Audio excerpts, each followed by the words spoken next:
associates, all the reflections are so good, so great to hear from voices of our congregation. Thank you again.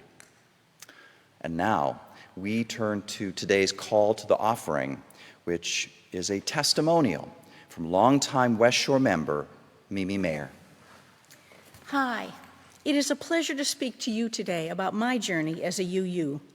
I began to attend West Shore at the very end of the 1970s, a terrible time which left me disillusioned about many things.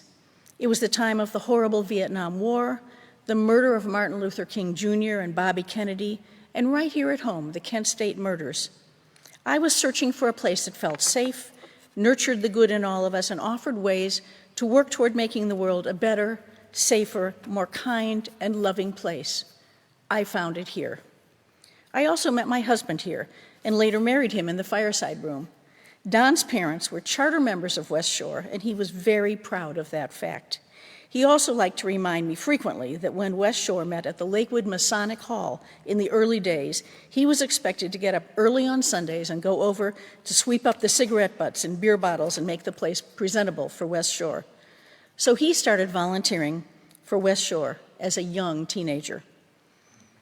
We sent our kids through the RE program here, and particularly for two of them, the junior church experience was a potent force in their adolescent formation. In the mid-'80s, then Minister David Cole approached Don and me and asked us to figure out a way to make use of the Sunday school classrooms during the week in order to offer a service to the community. With the help of talented members of the church community, we put together the West Shore Child Care Center, which this year celebrates 35 years of offering outstanding service to the West Side community.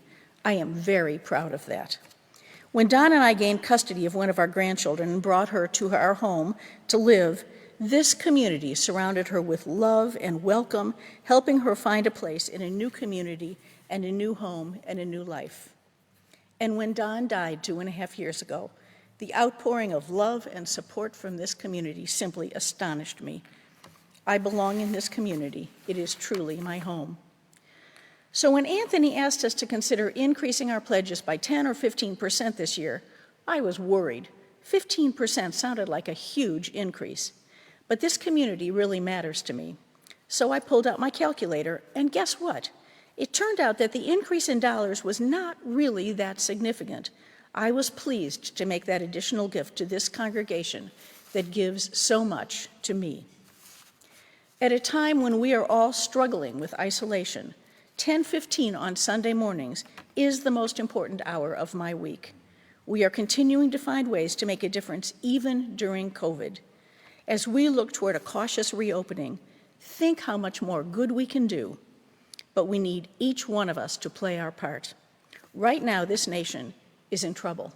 This world is in trouble, and our Mother Earth is suffering. Our community is a bastion of hope and light, and it is our responsibility to keep that light shining brightly. West Shore matters. You matter.